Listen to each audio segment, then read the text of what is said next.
there a time in your life when you felt called to do something, called to be something? Do you feel called to something in particular now?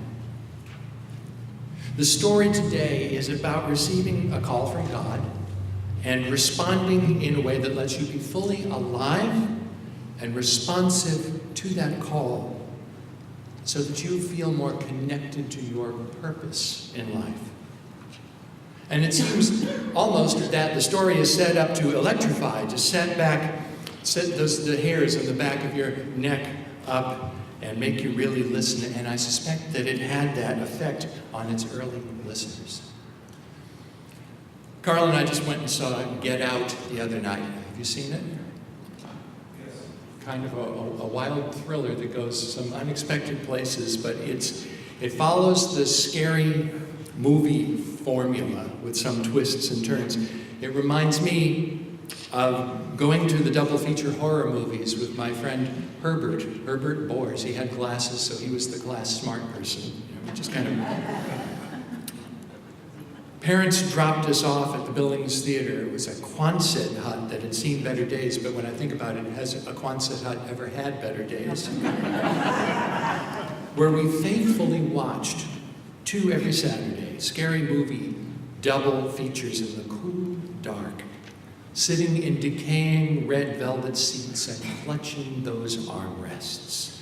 Our PF flyers or our Keds were stuck firmly to the floor because it was covered in syrupy soda, spilled who knows when, and gum left off from who knows, the weekend before or maybe 5 years before.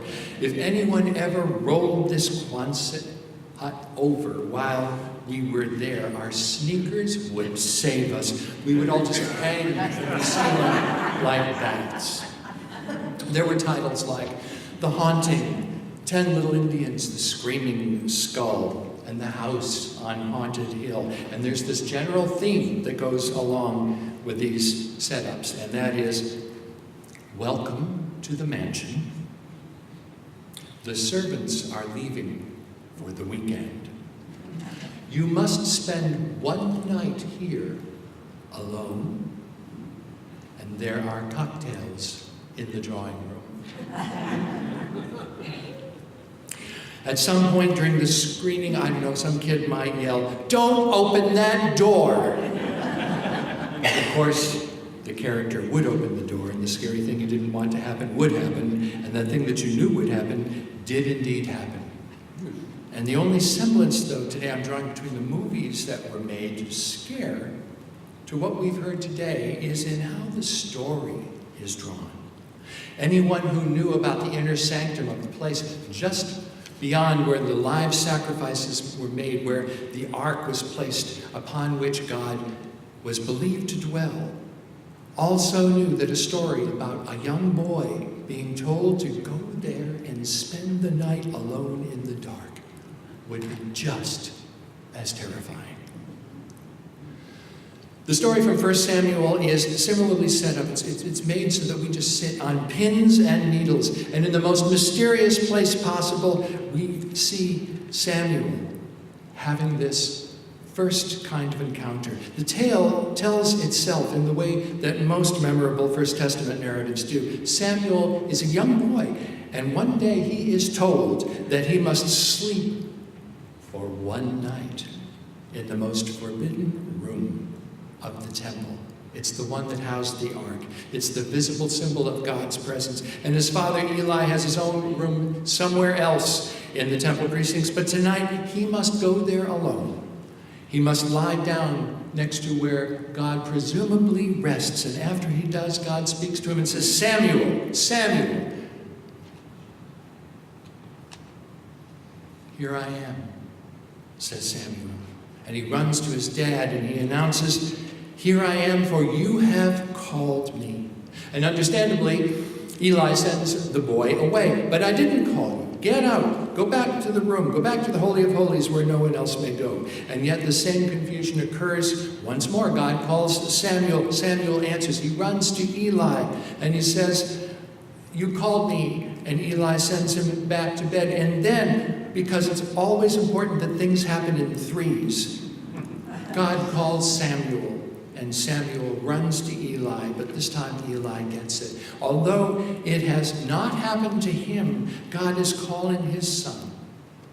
Go, lie down, he tells the boy, and if God calls you, you shall say, speak, Lord, for your servant is listening. And when Samuel returns and responds to God by telling God he is willing, he receives his calling.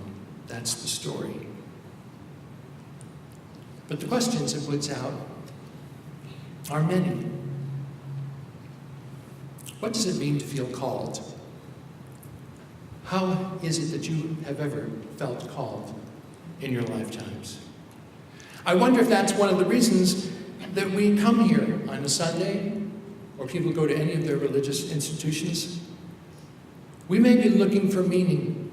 We may be finding our own personal calling in life, whether it's medicine or education, music, or activism, or architecture, or the arts, you name it. We come to places like this in community, seeking to build upon that real, genuine sense of caring. Or perhaps some of us find ourselves in a more fragile time in our lives, when we question our ability to still make a difference in this world or to others. But it is all about our connection with something greater, and the building of trust and faith that leads to interconnectedness. You want to be a good person. You want to be a decent person. And so here we are creatures of symbol and metaphor and grace, and we are gathered today to be reminded of what brings us together ever since that day when Jesus walked along the shoreline of Galilee gathering disciples. Philip on that day, and all of the followers right up to our invitation as well, and those who are not yet born who will one day follow. Barbara Brown Taylor says, houses of worship are places where people of faith meet to say their prayers because saying them together reminds them of who they are better than saying them alone. Who are you called to be? Viktor Frankl wrote, a person's main concern is not to gain pleasure or to avoid pain, but rather to seek out a meaning in his or her life. And what must be present in order to know that there is more to this universe than our own consciousness wrapped in situations of the world into which we were born is a sense of belief, listening ears and listening hands that respond to the call for justice. And so today, we honor someone who had those three qualities present in his life, Martin Luther King Jr., his strong faith, his listening for where God was in his life, and finally, in the manifestations of how he heard he was being called through his work, through his hands, and his great mind. And so if you were to respond today, here I am, Lord, to an inner voice that is calling you to some entirely new venture, where you really didn't know if you were up to the task, how would you answer? It's kind of like that part in the movie where you have to go over and open the door. And something scary might be on the other side. Albert Einstein said, he who can no longer pause to wonder and stand wrapped in awe is as good as dead and his eyes are closed. Do we still pause in wonder when an inner voice calls us to do more or be more? And so again, today we celebrate the life of this incredible man, a man who heard the call and said, here I am, Lord. We remember him for many things, mostly for his courage in responding to his call and the dream that he had for us all in the face of overwhelming opposition to the changes in society that he was going to help propel. What scary thing is on the other side of the door, waiting for us to answer. We're moving on pathways in this country, as I think you can feel, where we're growing apart. We're living in enclaves with people who agree with us. We're so polarized that we've lost the ability to talk to, let alone understand people whose views are different than ours about what we stand for as a nation.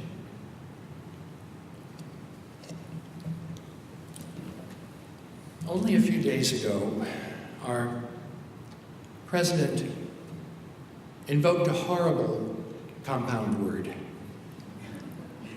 And we heard, along with the rest of the world, just how ugly that was. It raises questions about our own characters as well. And we are not untarnished. The blame is there for all of us who made the decision to live in these communities. But the thing that I can't help but wonder about, though, is I don't have kids, but don't people care what their children hear anymore? Don't parents care about the example that is being set or not being set today? And as of last week, we have this compound word being thrown around that is now being used over and over and over, and so we're all complicit in this. And from whom did it originate? It originated from someone who holds the most respected office in the world. And the only thing that is less decent is what he meant by using that word to describe nations whose citizens are non-white. Let's name it. It is simply racist, and it is indecent. It is also indecent to suggest out loud that it's all right in any way to treat a woman as a sexual predator would without consent and by an abuse of power. The Reverend John Pavlovitz is a new progressive Christian voice. I read his stuff. He says, good people, by any measurement we might use, simply don't say such things. They don't defend racists and Nazis and call them fine people. Days after murdering a young girl and terrorizing an American city, they don't suggest protesters at campaign rallies should be roughed up. They don't crack jokes about captured war heroes or make fun of the physically disabled. Decent people simply don't do that.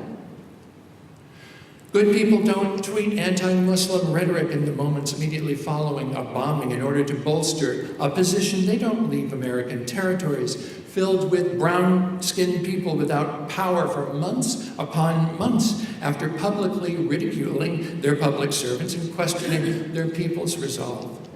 They don't erase protections for water and the air for the elderly or the terminally ill or the LGBTQ. You know, for some of us, it's okay to prejudice against me again. They don't take away health care. Good people don't do that. Good people don't remove it from the sick and the poor without an alternative. Good people don't abuse their unrivaled platform to Twitter bait world leaders and to taunt private citizens. Good people don't prey upon the vulnerable. They don't leverage their power to bully dissenters. They don't campaign for sexual predators.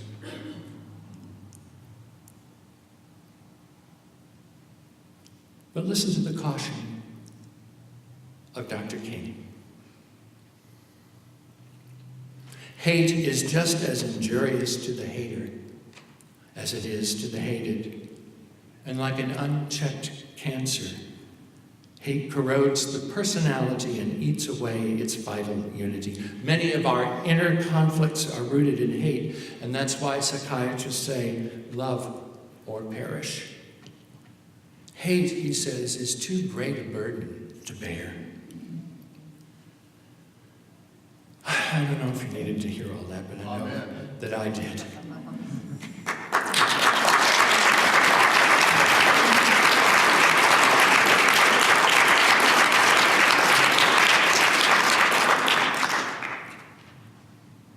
we remember that he once said, almost always, the creative, dedicated minority has made the world a better place. And we are in precarious times. And guess what, folks? You signed up to be disciples. You only need a heart full of grace and a soul generated by love. Samuel has a heart of faith. He had a listening ear, and he had hands willing to work. Samuel heard and responded to hearing his call, and the same option is open to us too, in whatever that sense of call means to you right now. Move forward. Be the helping hands. Speak in love, because the world needs you to do so much. And Dr. King responded to this call for faith by saying, take the first step in faith. You don't have to see the whole staircase. Just take that first step. Amen.